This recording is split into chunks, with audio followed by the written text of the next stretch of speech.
The sound of that tractor means it's time for us to go to work. You're listening to the Give Us the Dirt podcast powered by Hoopah Grading Company. My name is Brandon, and I am your host. I want to welcome you back to the Give Us the Dirt podcast. It's always fun to be back in the studio with you, and I want to go ahead and prep you for today.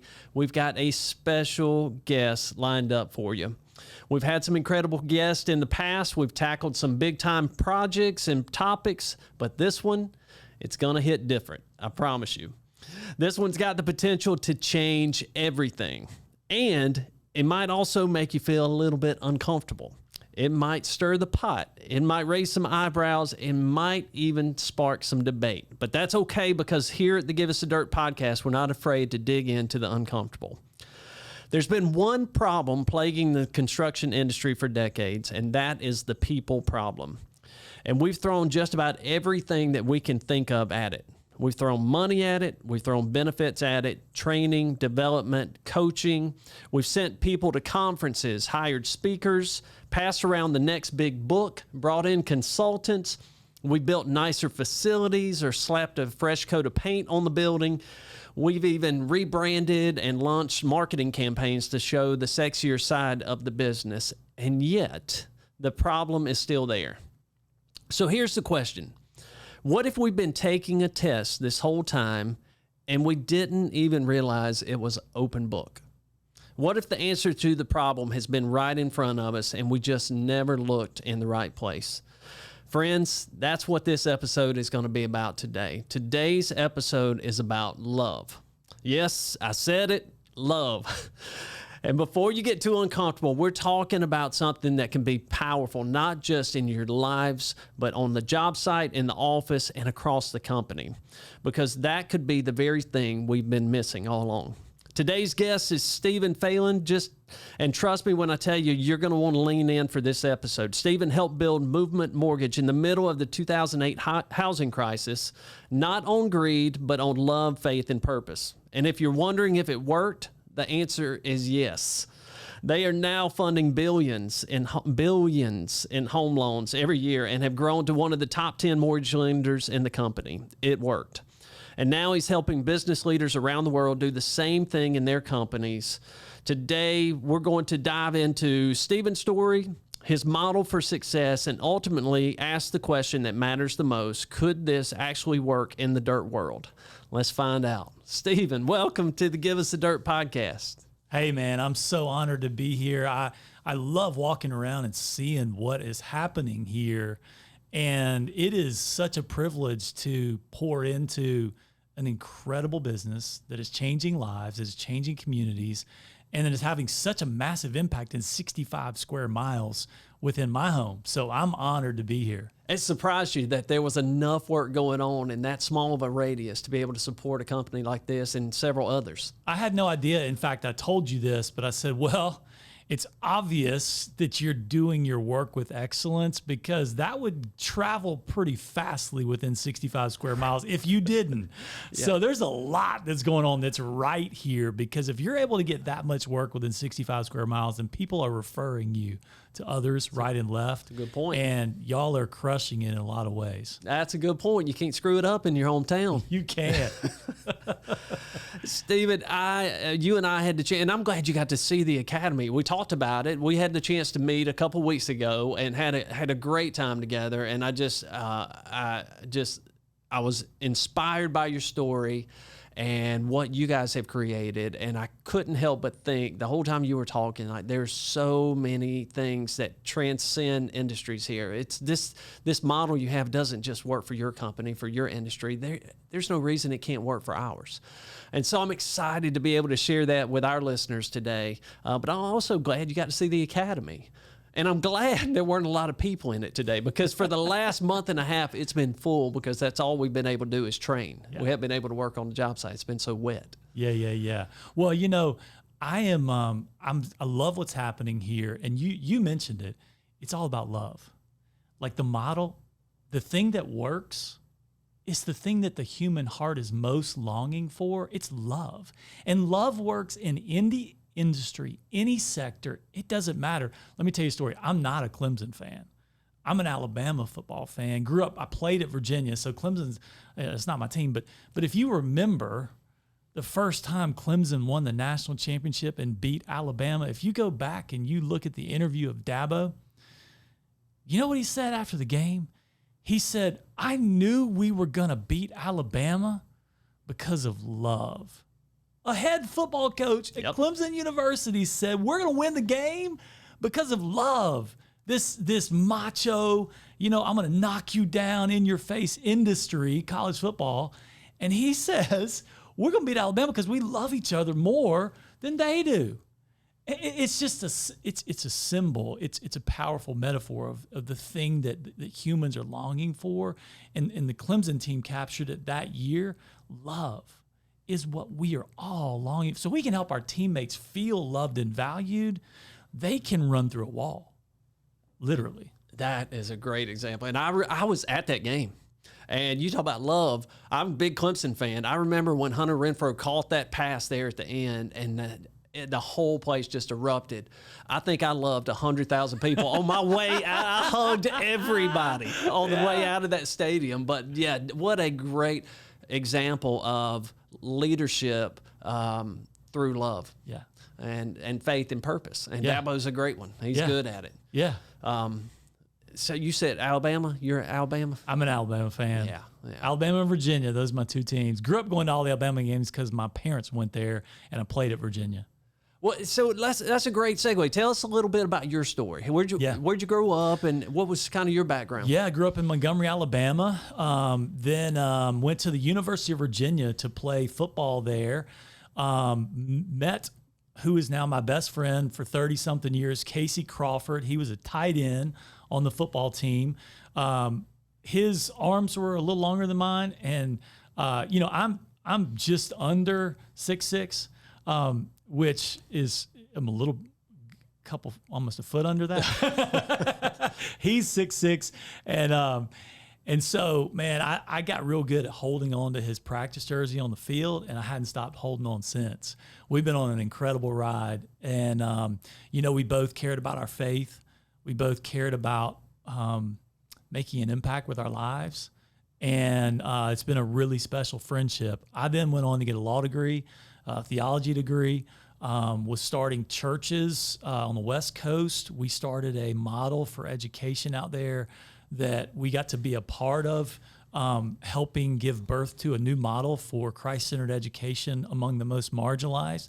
Casey brought a vision trip from Movement and said, hey, man, let's pray about putting these all over the country. God's blessed that. We now have 9 schools in the most marginalized communities in the U.S. that God is just blessing. There's they're called Movement schools, and if you get the privilege to go, one day we're going to go, and I'm telling you the smiles on these faces. I'm telling you the scholars, the next generation of scholars that are being raised up through the Movement School to change the face of Charlotte and beyond. We're in Charleston, Atlanta, and growing. It's incredible. That's all coming from what God has done at Movement Mortgage, that has now expanded to the financial service industry. We have Blue Trust, which is a part of the Movement ecosystem, Sovereign's Capital, a Christ-centered private equity company, Faith-Driven Entrepreneur, Faith-Driven Movement is now a ministry arm that, God is using to take this model of loving God and loving people to the world, to see businesses all over the world think about business differently around the idea of love. What if we built businesses around the thing that Jesus says is the summary of the entire Bible? Love God and love people. Well, if it summarizes life according to God, let's do that with all of our life, in every aspect of our life, including business. It's amazing. I mean, and you say that, and I know how this story plays out. I already know that it works with the company that you guys have built, but that's pretty intimidating to somebody that hears it for the first time, saying, hey, I can imagine there's a lot of people that hear that and say, yeah, that sounds good, but that's not practical. That's not going to work in my business. That doesn't work in this industry. And I have no doubt that by the end of this episode, they're not going to be saying that, because you're going to show them how it can. But You laid a lot out there in just a few minutes. So I want to back up to a couple things you said. You got a law degree. So after Virginia, you went on to law school. You don't have to have a law degree to go plant churches. You know that, right? You're kidding me. Seriously? Yes. Did you have plans to go into law, or was that? Yeah. Where did that change for you? I did. I thought that was the most probable route for me, but I loved reading, writing, thinking, communicating. And so it was really about sharpening those skills. And then along the way, God continued to develop my passions and interest, and realized that that's really from a more faith-driven perspective as we think about pastoral ministry. And so knew that I needed to add a theology degree as well. And then after that, got into the local church and starting local churches with a deep faith and work connection. And, then in 2008, got a call from my great friend, Casey Crawford. He said, "Hey man, will you fast and pray with me? I think God is calling me to start a mortgage company." And I was like, "No." This is 2008. 08. Yeah. I said, "No, it's a really bad idea. Like, I don't even need to pray about it. Like, you need to get out or turn the TV on, either one." He's like, I know what's happening in the world right now. He said, "All that's driven by greed." He said, "What if we started a company that was fundamentally about loving people rather than preying on our neighbors for our own personal gain?" I'm like, "All right, man, I'll pray about that." So he has a day away with God. He calls me on the way back. "Oh man," he says, "incredible. God spoke to me." I said, "Awesome, man. What'd he say?" He said, "Well, man, I knew you were going to ask me, like, where did you read in the Bible?" And he's like, "I didn't know where to read." I said, so what'd you do?" He said, "Well, man, I took it and I dropped it on the ground. Wherever it opened up, I just read that." I'm like, "Oh no." Great idea. No, it's a terrible idea. What did it say? He said, "Man, well, it actually worked." He said it was Genesis 14 and Abraham and Lot. And so Lot gets separated because of greed. And Abraham catches up with 318 Navy SEALs, first Navy SEALs in the Bible. This is the Phelan Standard Translation of Genesis 14. And so these 318, they kill the guys that took Lot. And there's all this gold and silver out there. And Abraham says to his guys, he says, "Hey guys, I want you to take just enough for your families, leave the rest. Because we don't want anyone thinking this is about us getting rich. This is about the glory of God." And so Casey just knew that God was calling him to start a company that was different, that truly is about the kingdom of God and not the kingdom of Casey Crawford. And so he had a guy in the NFL by the name of John Casey at the time ask him, say, "Hey man, if you're going to build a company that's about that, then how much is enough? Like how much, if God blesses this, like how much is enough?" And so picking a financial finish line was a big deal, and saying, "All right, we're going to give all of this to the kingdom, not some of it, but 100% of the." Well, how do we do that? And so arriving at that how much is enough mentality enabled Casey to cap his income, live moderately, and we're giving all of it away with integrity. I mean, I just talked to Casey a couple weeks ago and said, "Hey man, shoot me over the numbers." And he sent me everything, his whole financials of what he's buying, how he's living, and we're living into it. Since 2008. And that has meant that we've been able, year to date, we've been able to give over $400 million to the kingdom of God. To see $400 million. Yeah, to see light, life, and hope spread to marginalized communities. And man, we're just getting started. And when you see what God is doing in these communities, it just fires you up. It says, I want to pour more into this, because of what can happen. Stephen, that's unbelievable. It's unbelievable because first off, to have that thought in the middle of 2008, in the middle of a housing crisis, what couldn't have been from anywhere but God, right? And to set it up in a way that it's focused on giving it back. It's not built on greed. And you set this cap and you set this number that this is enough beyond this, and stick with it.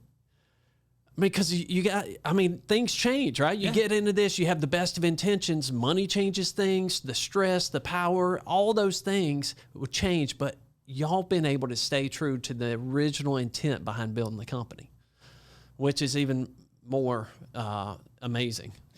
Yeah. And so, you know, here's what God put on our heart. What was on our heart was to say, let's love people. Let's enter into an industry where there's a dearth, there's a lack of love. And let's create a model that's all about loving God by loving your teammates first. It starts with them. And if we love our teammates really, really well, then we'll have some customers. And if we love our customers really well, then we'll have some profit to love marginalized communities with. So that's the model. It's actually so simple. Love your teammates. Think about them. Think about how they want to be loved, the needs of the human heart that's showing up to work.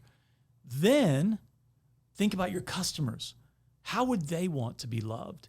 And so we literally went through a process of thinking through Casey's little sister. If she was getting a mortgage, how would she want to be loved? And we created a process around what does it look like to love our customers? And then how has God uniquely equipped us to love marginalized communities? And then we take the profits and just pour them into loving marginalized communities. So that's it. Well, you flipped it upside down. I mean, you took it, instead of thinking about, you really said purpose will lead to profit. That's right. Instead of the other way around, where most people say, all right, let's go build something, let's get successful, and we'll give out of abundance. You guys started at the end and said, we're going to work backwards to that. How do we get there? That's right. That's incredible. That's incredible. So this has been, so in the beginning, just give our listeners a little bit of scope of the size of the company today. In the beginning, it was what, 2 of you? Yeah. A call. Hey, man, I'm thinking about starting this mortgage company. two of you on a phone call in 2008. Yeah. And what's it look like today? Yeah, God has blessed it so much. You know, we've gotten, I think the highest we've gotten up to has been over 5,000 teammates. I don't know quite what our number is right today. We're in every state. And, you know, the joy for me, Brandon, why I want to see movement grow is not so we can beat our chest and be the #1 lender in the country. I want to see Movement Mortgage grow so that more teammates will be loved to life. They will be loved into winning in life. They will be loved into flourishing in life. Their marriages will get better if they work at Movement Mortgage. They will become better parents if they work at Movement Mortgage. They will become better human beings. And so I want to see more and more and more people working at Movement, because I know they will be loved to life at Movement. And that's part of my passion for seeing the growth. That's powerful. So, Stephen, when you guys set out to do this, and it sounds like Casey was pretty convincing when he called you this second time, and you're out in California. Yeah. You said, okay, I'm in. Yeah. You move here to Charlotte. Yes. And you guys start this company. You had no playbook. Nobody had done this. There was no model for you to follow here. In fact, the only thing you had was a bunch of failed companies that had done it the wrong way. How did you start? What did you, and then what I'm trying to do, I want you to lead us to how you built the 4 pillars that you stand behind today. Yeah. Okay. So it started off with thinking about your teammates. Okay. If we're going to build a company that is functioning differently than the others in the industry, it starts with our teammates. And what we found is that our teammates had 4 fundamental needs of the human heart. And this is true of any business, in any industry, in any sector. This because everyone shows up with a heart. The human heart has 4 central longings. And here's the first one. We found that when someone shows up to work, they want help in crisis. When they're in crisis, they do not want to go through it alone. And so let me tell you the story behind that. I mean, you know that because crisis doesn't discriminate. Cancer doesn't pick. It just hits anyone everywhere, right? Mm-hmm. And so we have to decide when cancer hits my family or a death, I want people there. I want people to walk through this with me and help me in the crisis. And so here's an example. We had a teammate early on who, we'll call her Lucy.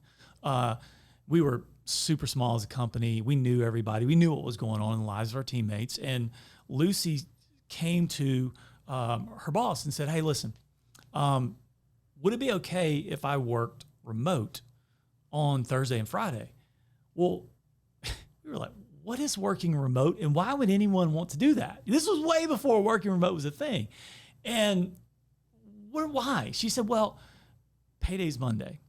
And if I could just work remote Thursday, Friday, she says, I wouldn't have to put gas in my car. I can't afford to do that. She said, but after payday, I can gas up my car and I'll be good to come back into the office. And so her boss took it to Casey, and Casey said, well, if she can't put gas in her car, I bet she can't put groceries in her fridge. So let's do both. Let's gas up her car, put groceries in the fridge. And out of that, Love Works was born.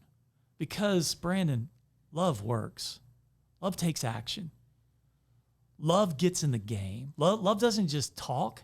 Love takes action. And so we decided, hey, what happened for Lucy?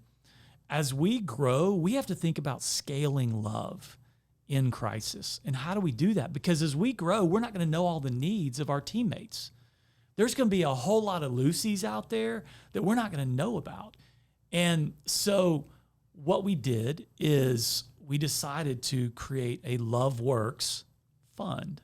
Joel Manby wrote the book called Love Works, and we read that. And so we decided to implement a Love Works fund, which is a care fund, a love fund in tangible ways for our teammates. And so what we did is Casey and Toby, the founders, seeded the Love Works fund with the upfront gift, and we invited our teammates in. We said, hey, if this is the type of community that you want to build and be a part of, a community that says, when I am in crisis and when you're in crisis, we will be there.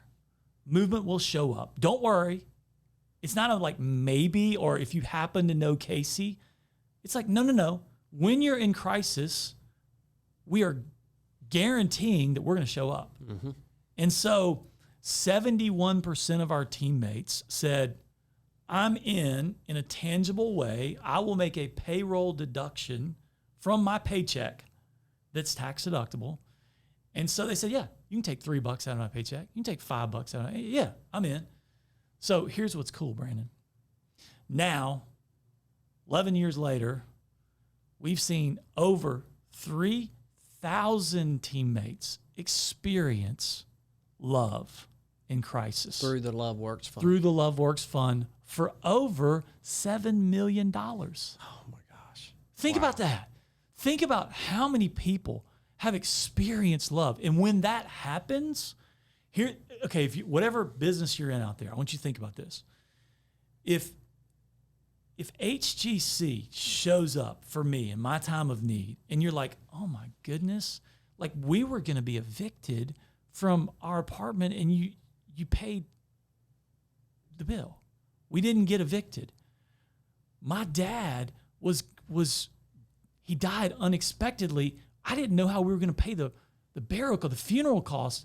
And all of a sudden my company shows up and they do that. It creates an amount of goodwill, an amount of loyalty to your business that you couldn't buy it any other way. There's no way you could pay enough speakers or leadership experts or whatever to come in and create that for you. And so we've had so many people that say, you know what? They could double my salary at X mortgage company down the road. There is no way I'm leaving. I remember what they did for me when I remember. Yeah, Stephen. So that's really interesting because you're talking about here in the dirt world, in the construction world, these people do that kind of stuff all the time. Mm-hmm. You know, I think about our owner, Brian McManus, who owns Hoopah Grading Company. Brian does things like that every day. It's hard. But he does it under the radar. He does it out of his own account, and he does it from his own heart. But what you guys have done is you found a way to do it and include the team. And you found a way to, I mean, we've got people in construction, they're the most giving people I've ever met. Huge hearts, willing to give the shirts off their back. But what if there was a way to do that and continue to support your team members with your team members involved in Oh, that man. process. And I think that's where you get that loyalty and that retention That's that right. you're talking The about. retention begins to spike for you. You're not having to spend dollars constantly on recruiting, bringing in talent, because your talent's staying. Right. And so, yeah, I think it's huge for retention. But here's the other thing. We all want to be a part of a community like that. And you're giving them an opportunity that they want in their heart to love and serve others. And when I need it, when they need it, it's there. You know it. And so, and you can do it in a tax deductible way. So you set up your own foundation. Yeah. So There's all sorts of great. incentives. So the first need of the human heart is this. We all want help in crisis at work. Yep. Now, here's a second one. Not only do you want help in crisis when you show up and you're in crisis, but here's the second need of the human heart. You want friends at work who love you. If you study Gallup polls, they'll tell you why people say, golly, I mean, there is, I love Denny's or whatever your place is that you work. Why do people say that? They say it because they have friends at work who love them. It's real simple. So how do we create a system at work that scales love, that scales friendships at work? Well, you do it the way any church does it. Okay, you think about a church of any size. It could be Elevation in our city that's thousands and thousands and thousands, or a 150-person church. They're going to do it the same way. They're going to talk about small groups. Small groups. You got to get in a small group, because what are they trying to do? They're trying to close the back door. You know, people will come in, oh, this church is great, but ultimately they're going to leave out the back door unless they have a small group of friends at that church who knows them and loves them. And so we said, all right, well, let's create a system of small groups inside the marketplace and make it small groups with intention. And what are the intentions? The intentions are for you to have a safe place where you can live vulnerably, have intentional friendships, and explore the love of God. You may not believe in the love of God. You may not believe God's real. That's okay. Just show up with wherever you are in the story, and we're going to create a process for you to explore whether it's real and to be loved, to live vulnerably, and to be known and valued. And so we created a small group system. And you know, for those of you that have faith in your own journey, in addition to feeling loved and valued, there's this thing that Jesus said. He said, go and make disciples of all the nations. It's called the Great Commission of love, commissioning love. And so one day, Casey called me. He said, hey, man, who do you think can make a bigger dent in the Great Commission? Me as the CEO of a mortgage company, or you as the pastor of a local church? And I said, well, that's kind of what we do. I think I'm going to win that one all day. You know, discipleship is my business. It's my industry. He said, yeah, but like how many hours a week, you know, do you have your people? I said, well, you know, 1 on Sunday and 2 in a community group. And I mean, 3 if they serve. And he said, yeah, well, so I have mine for 40 plus. And he said, don't you ask them to, you know, write you a tithing check? I said, yeah. He said, well, you know, I pay mine. I said, but hold on. You don't win the Great Commission because you have your people trapped for 40 hours a week and you pay them. I was like, you have to actually do what the Great Commission says, which is make disciples of all the nations, teaching them to obey everything God has called them, baptizing them. He said, well, let's do that in the marketplace. Let's do those things. And so I said, all right. So we built a disciple-making model for the marketplace, and we called it mentoring. And now we have an intentional process that helps people become better husbands and wives, become better fathers and mothers, grow in their faith. Whatever their faith is in, their faith is going to be stretched, and they're going to grow in it. And now we're giving that process away to businesses all over. And we have seen just at Movement, we've taken over 1,000 of our teammates through that journey, over 4,500 through the small group journey. And we've got business after business after business out there that is seeing marriages come to life, that is seeing parents be raised up, that's seeing the next generation of friends at work who love them. That's where the life is. So that's the second fundamental need of the human heart: help in crisis and friends at work who love you. Powerful. Powerful. Makes a lot of sense. I mean, that's why you're still there, right? Yeah. You've got friends there that you love and that love Yeah. you back. And and let me tell you a practical story. Here's what this looks like. You can imagine the person at your work who sounds just like this, high-powered sales leader who was killing it. She was killing it at movement, making a ton of money, but couldn't stop making a ton of money. Couldn't stop the work, couldn't turn it off until she got in a small group with 5 other women who were in a similar position. And she was grinding herself into the hospital. Literally, she wound up in the hospital. Doctor came back. Doctor said, "Hey, I got good news and bad news. Which one you want?" She said, "Well, yeah, hit me with the good news." Good news is, she said, "You're not going to die today. Bad news is you're going to kill yourself very soon if you keep up the pace you're on." And she said, "Well, I don't know how to stop." Well, do you know what happened? Her mentoring group flew in to the hospital, showed up, and they said, "We are going to help you stop." These are coworkers. Coworkers. These are oh my goodness. Yes. Wow. Who said, "Hey, there's this principle of rest from our work that God talks about, and it's going to take faith for you to get there, because you're going to have to stop working for one day, shut your laptop down, turn your phone off, and we're going to hold you accountable to 24 hours just resting, giving your heart a break." She said, "It saved my life." Literally. She tells that to our company on a meeting where we have our whole company gathered. Brandon, 350 hands go up Everybody and say, "I want into a mentoring group because I am doing the same thing. I'm working myself into the hospital. I've got to get people in my life who love me enough to help me have accountability around the things that matter in life, like resting from work."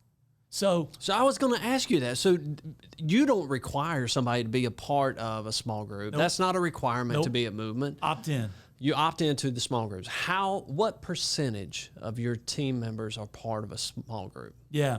So that number I gave you of, over 1,000 have gone through, which is, roughly where we are today, 25%, that have experienced the power of it. And we want to see more and more and more of our teammates experience still it. huge. Because it's a gift. Yeah. It's a gift that we want to give to every single one of our teammates. We want them to have, you and I, we're old guys. We remember the old show Cheers. You want to go where everybody knows your name. Norm shows up. Norm! I mean, what if you have that experience at work? That's right. That's right. Yeah. Who cares about the other bar that just opened up across the street? You don't want to go over there. Yeah. You've got a reserved seat over That's here. right. That's right. I love that. All right. So we've got help in crisis, teammates that love you. Yeah. What's the third? Yeah, here's the third one, man. This one's big too. Everyone wants a life of purpose.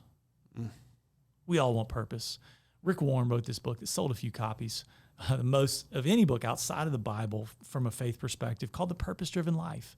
Why was that book so impactful? Well, because we all want a life of purpose. So we have to, in our businesses, we have to think about how do we help our teammates. John Coleman helped me with this. He's a colleague of mine at Sovereignty. He wrote a book called Building a Life of Purpose. And what he's saying is that we build a life of purpose rather than finding our purpose. We have to help our teammates build a life of purpose. We're doing that locally. We want to see them have a local purpose and a global purpose. Locally, what businesses can do is we can walk you through a process of getting to know the assets in your city, the players in your city that are making a major difference, and how you as a business and how individuals in your business can come alongside of those influencers and impactors in your city, and you can then give your life away. Jesus says you're more blessed when you give than when you receive. So when you learn to give your time, talent, and treasure, you will be building a life of purpose. And you can do it in whatever city you're in. We can help you think through a process of that. We actually, through Faith Driven, we have something called Solving the World's Greatest Problems. We've looked at 32 of the world's greatest problems, and how those can be solved. So thinking about things like clean water, this is going to be a global one. Thinking about things like trafficking, the sex trafficking industry that's showing up in cities all across America. So how do we take these global problems and begin to address them in a micro level in cities that we're in, as well as across the world? So we can connect you with others that are coming together. If you're a Christian, we call this the body of Christ coming together. For those of you that are not followers of Jesus, this is just a way to move the needle on a problem that as an individual, it's tough to do alone. So from a local perspective, we're going to help you come alongside your city and the players in your city and begin to create impact and transformation. Globally, then you start to say, but there's this big world. And from a faith perspective, there's a big God who is on the move, and he is bringing redemption. He's bringing hope to the most marginalized people in the world. So he has a heart for the widow, the poor, the orphan, the oppressed. We should too. And so what we do is we go on vision trips to the most marginalized communities in the world, and we bring light, life, and hope. And we take a trip a month inside of Movement Mortgage to Guatemala, to Africa, and we have partners on the ground that are transforming the most marginalized communities in the world. And then every month. Then we have businesses out there. We've built the infrastructure to say, hey, come with us. Just give us a date on your calendar. And we've got everything set up. All you need to do is have the willingness to bring your team, to come with us, to go transform the most marginalized communities in the world. And it's unbelievable what you will see God do. Can I tell you a story about it? Yeah, please. Okay. So we had a guy who has been very public about this story. His name's Mike, and Mike was not a religious guy at all. Tattoos all over his body, sleeves, and never went to church, never set foot in a church. And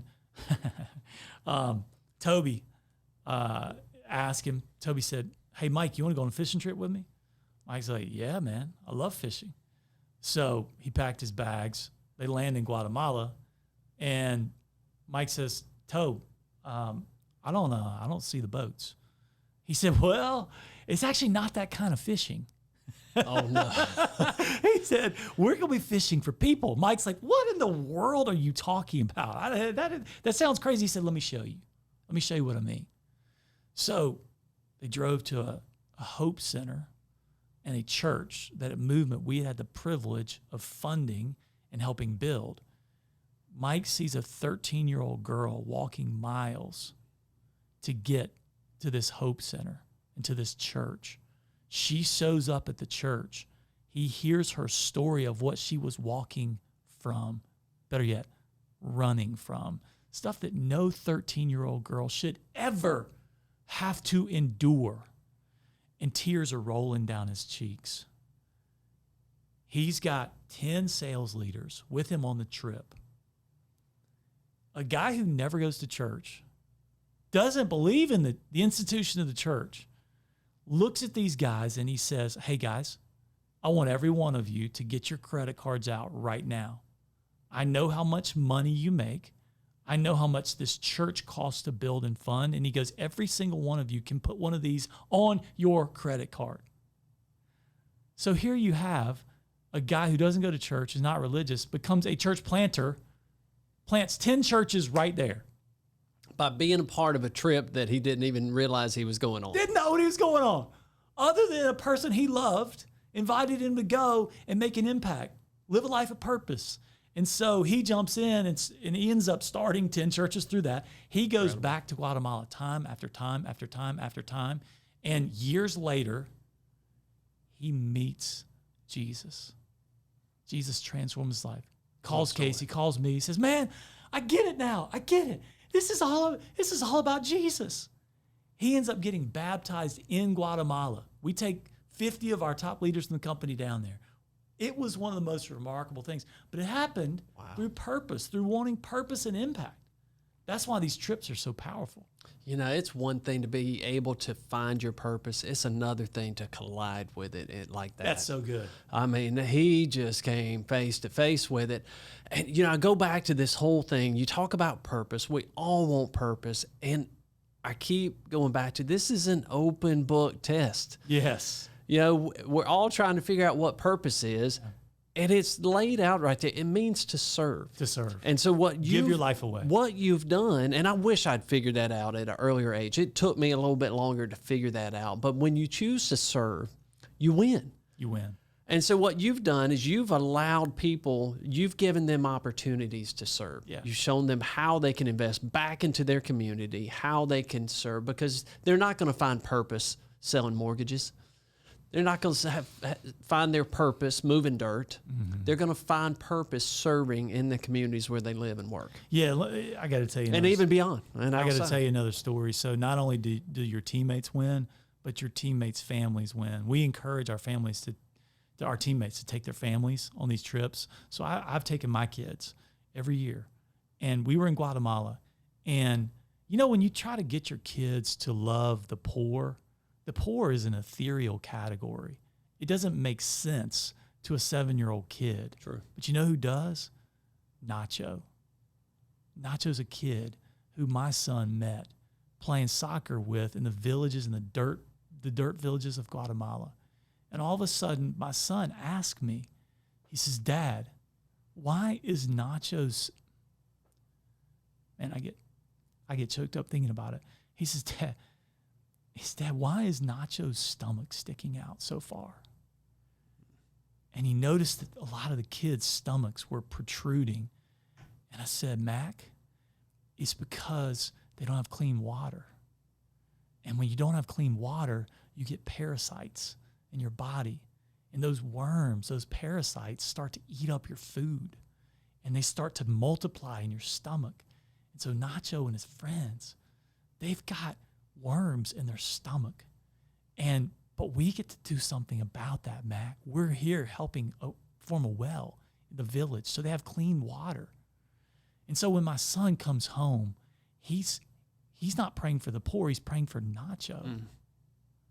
Like, that's what I want for businesses all over the world, is for their families to have that experience of purpose, because it is transcendent.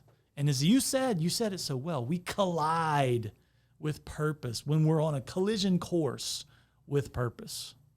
Yeah. Wow. That's powerful. That's powerful. All right. What's number 4? Yeah. Help in crisis, friends at work, life of purpose. And here's the 4th one. We've actually all got a God-sized hole in our heart. And you can try to fill it with everything under the sun. But you will be dumping work. You will be dumping money. You will be dumping relationship after relationship into that hole. And you will be wondering why you feel so empty. You've accomplished everything you want to in life, and you still feel empty.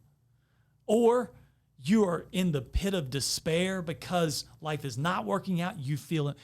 So how do we help our teammates fill the hole that can only be filled by God? And there's so many different ways that we can do that. There are different strategies and approaches. You know, we've talked about 3 of them already that are helpful for that. But there's a 4th one, you know, that we've seen a lot of companies really benefit from, and it's having spiritual leadership in place in the company. That could be through chaplaincy. Chaplaincy is a great way to do that in some context. You know, you get these first 3 things, like a mentoring system, you get vision trips going, you get a LoveWorks fund. There's so many different ways you can help your teammates fill that hole and meet the love of God, which is so transformational. You know, we've actually started at our company, we started worship nights. We hold them at the schools that we have had the privilege of starting. And the reason is because so many people are encountering the love of God. And now we're baptizing them. We're seeing them grow up in their faith and be discipled. You know, it's so fun when you can see that hole be met, and then you can see them begin to grow in their journey and be mentored, to grow in their faith, to grow in all of these ways of flourishing in life. And so that fourth need, filling the God-sized hole. Listen, here are the statistics. People are leaving the local church in droves. COVID created this massive accelerant of what was already happening in post-Christian America. And it hasn't, there's this trend away from the local church. So how do we help the church be the church in the marketplace, to awaken as the church, capital C, and live out what the church is supposed to be doing, rather than the only thing you're dependent on is hoping that your coworker is going to go with you to church when they're like, actually, I never will. Like, I'm not, you can ask me to go all you want, but I am not going to church with you. Right. But I do work in the cubicle next to you. So how do we create an intentional community that will allow them to opt in? We're not forcing the love of God on people. That doesn't work.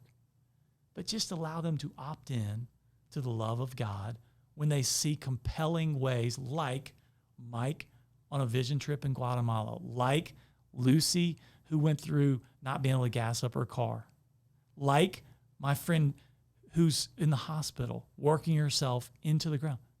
Those are all examples of how you help people opt in to the love of God at work.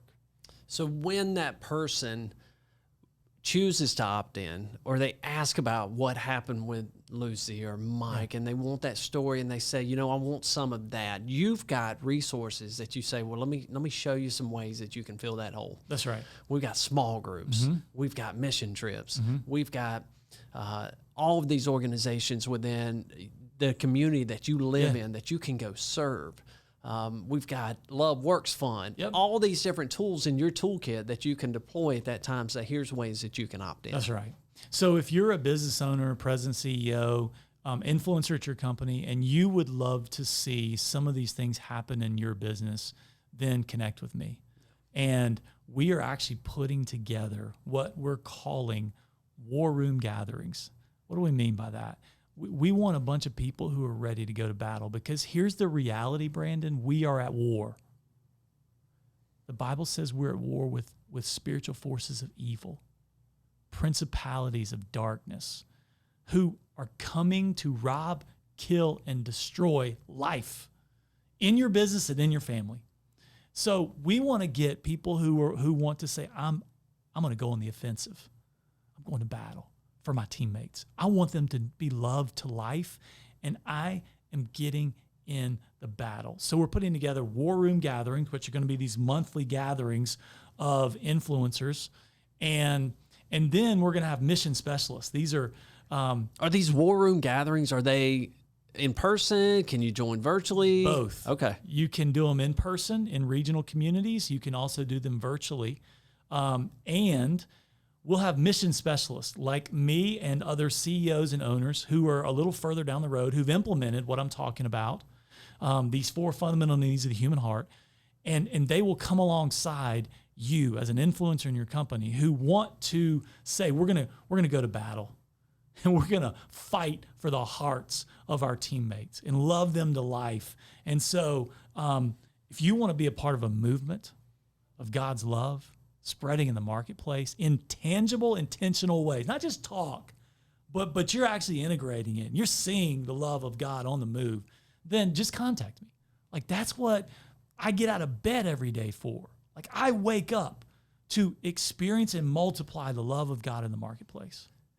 Folks, if you're listening to this, I'm telling you, he's not just making that up. Stephen is excited and passionate about this as much as anybody I've ever met. I love it. I love what you've done. To the listener that's sitting out there wondering, all right, how do I do this? Maybe I do believe everything you're saying, Stephen. How do I put this out to a company where I don't know where people stand on this thing? You know, how have you overcome people that might have felt pressured to do this, or people that didn't believe what you believe? How did you navigate through that? Yeah. Well, you start small. So we have business after business who have overcome that obstacle, Brandon, and it takes intentionality, and it takes one step of faith, and say, okay, I'm in, show me where to start. And we start small. We begin to build the infrastructure so you can do it with wisdom. You allow your teammates to opt in. We'll show you how to build that process. And then what we'll do is we'll show you a lot of mistakes we've made. You can avoid that one. Mm-hmm. And we'll coach you through the process, because you need a community of people who are actively doing it that you can learn from, where they'll go, man, here, I tried this LoveWorks thing. Here's what I tried last month. And whoo, don't do it this way, but do this. Right. Because, man, we saw 5 people experience love last month, and it was incredible. Let me tell you the stories. So you need a community of people. And these are around business you. leaders. Business leaders. These are people that are implementing some of this stuff. They're implementing this stuff. Yeah. And so you need a community. You need a band of brothers. Yeah. You need a war room gathering. And then you need a mission specialist. Or we might call that a coach, but it's a little different than a coach, because you're on mission. And you've got somebody who's a specialist. They've done it. And you need technical training on some strategies, some approaches to go for it in. And then you need that band of brothers, that war room gathering. We come back, you say, woo, man, I need you guys to pray for me on this one. And so I think you get those 2 things in place, and you will see so much impact, purpose, community, retention. I mean, I could keep going. All the things that we've been trying to solve. Yeah. Yeah. You know what's great is that I feel like you've given us the keys to success that we can in any business right now, but we have not talked one bit about a mortgage. Mm. You know, all the things that you've talked about, being able to give back to your employees and invest in your company, have nothing to do with the skill itself. Yeah. It's about the heart. I'm glad you identified that. If you were to walk into Movement Mortgage and see our mission statement, which is on the wall everywhere, here's what it is.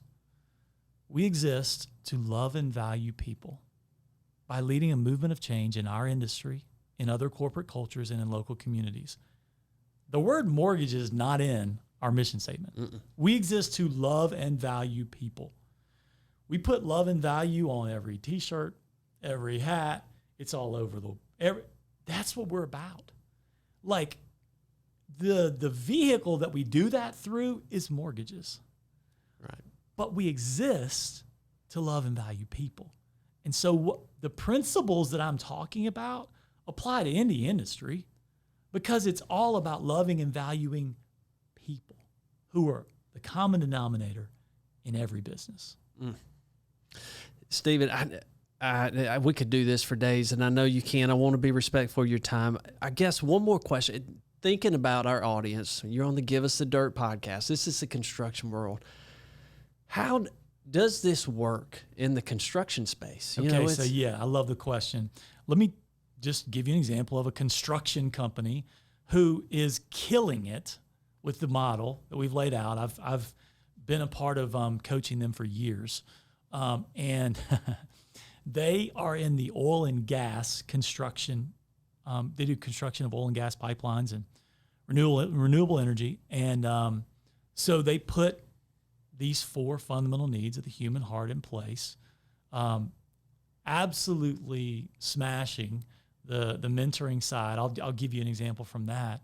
So the CEO of the company happens to go to one of the job sites, and he shows up and he's like, man, I was so excited because I was going to take all the guys off site to lunch.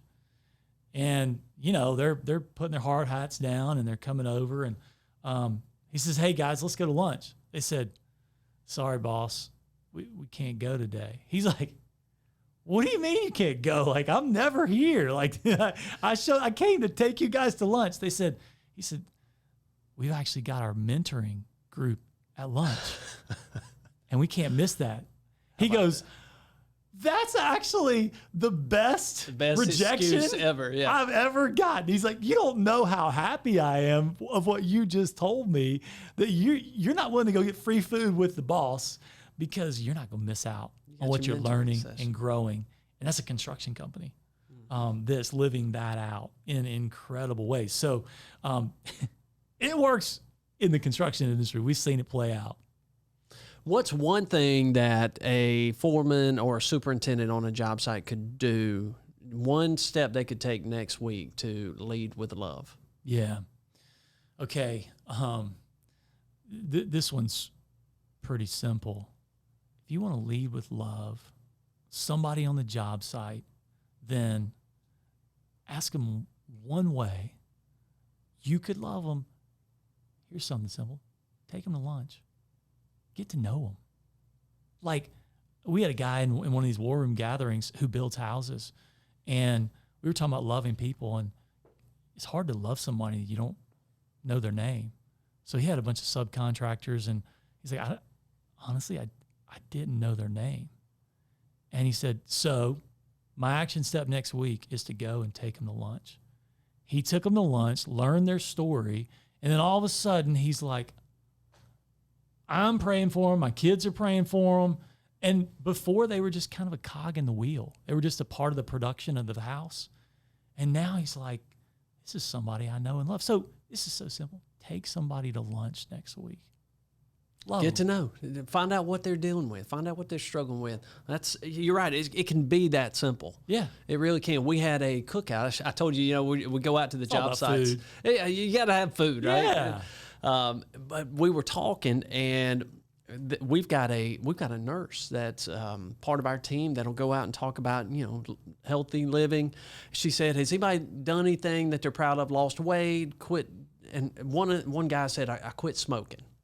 And we say, "How long has it been?" It's been about a month or so. Let's go. And I used that example. I said, "Who works with this gentleman? Raise your hand." I said, "Y'all need to call him. Come on. Stand with him. Call him tomorrow and figure and hold him accountable That's for right. that. And tell That's him right. that you're helping him, you're praying for him, but hold him accountable. Don't let him do this on his own." And it can be that easy. Well, let me add to that. There's a study done by a business magazine. They looked at how do you create lasting change, and they studied people that quit smoking and that had major heart disease from their eating habits. And what they found was that someone who was literally dying from lung cancer smoking and dying from heart attacks from what they're eating, a year later, 90% of them were smoking again and back to their old eating habits. 90%. Now, what about the 10%? What was the difference in the 10% who made it? Do you know what it was? Accountability. Accountability. One thing, they had a support group. Yep. They had friends at work who loved them. They had a small group who said, we can do this together. You see the power of these small groups at work? Like, it's the thing that led to life with people stopping smoking and changing their eating habits. This is like literally life and death that we can put in play in businesses all over the world. Stephen, you mentioned talking about some of the things. Don't do that. I wouldn't try it that way. We messed up. Is there anything along this journey that you would have done different, or would you have done it all the same? Yeah, well, here's one that we did that didn't work. We decided one thing we were going to do was we gathered our teammates at Movement for these meetings, and I was just going to get up there and start sharing the gospel. And what we found was that there were some teammates who were just kind of, it was uncomfortable for them, A ton of people loved it. Oh, this is so great. But out of love for those who were resistant or they were just at a place where they're like, man, I'm on board for loving and valuing people, but like, I don't know about a Bible lesson that I have to go to the meeting for. And so we realized, we need to maybe not do that. There are other ways that we can give people the chance to opt in to the love of God. So that's an example for us where it was like, this one's not working. Let's do it differently. Yeah. Putting it out there, but letting them opt into it in their time and their way. Yeah. Yeah, that's great. Stephen, one more question. Who's the better athlete, you or Casey? Casey, hands down. Really? That was fast. It's not a question.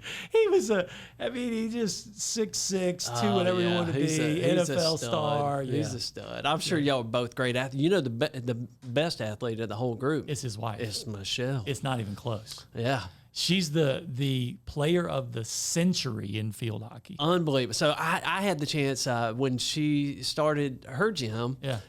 I worked out there for a while, and both of them, the Crawfords, are amazing people. They're just amazing. There's whether they are working out, playing football, or eating supper, they're competing. In everything. And especially Michelle. Michelle, She's the most intense I love them. competitor. They're incredible people with hearts just the size of Texas. And it's amazing what they've done, what you've done, that you guys have not only that you followed the calling, that you answered the call and you did it and you stepped out in faith, but that you've held to it. And you've held each other accountable to sticking to the original intent behind what you wanted to do. And it's inspiring. I really appreciate you coming on here and sharing a little bit of your story. Tell our listeners how they could get in touch with you. If this is something that resonates with them and they think could work in their business, how would they get in touch with you? Yeah, so send me an email, and that's Stephen, STEPHEN, at faithdrivenentrepreneur.org. And I know entrepreneur is a tough one to spell. Faith-driven you'll get. But entrepreneur is ENTREPRENEUR.org. So we'll put that on the podcast link, and we'll put that on the post too. Send me an email and let's rock it. Oh, that's incredible. Well, you're definitely going to be hearing from us. I really appreciate you coming in and sharing a little bit of your heart with us today and coming and checking out the Academy. Hey, this is incredible. What is going on here? I'm so glad to know about it. And this is in my backyard. I mean, it's just phenomenal what is being built here. Next time we'll get you on a simulator. How about that? There we go. I'm in, man. I want to come check out one in the schools one time. Yes. So we'll do that again. We'll do it. Stephen, thank you. It was great having you on. Hey, my pleasure. I'm sure I speak for a lot of folks in the dirt world when I say we don't hear this stuff often, but man, do we need it. Whether you're running a crew, laying pipe, or bidding the next big job, what if you started by loving your team? What if your business became the best part of someone's life and not the reason they drink at night? That's the challenge today. What would it look like to lead with love? And are you brave enough to give it a shot? Big thanks to Stephen for bringing the heat and the heart to today's episode. Y'all share this one with your crew, hit subscribe, and remember, real leadership starts in the dirt.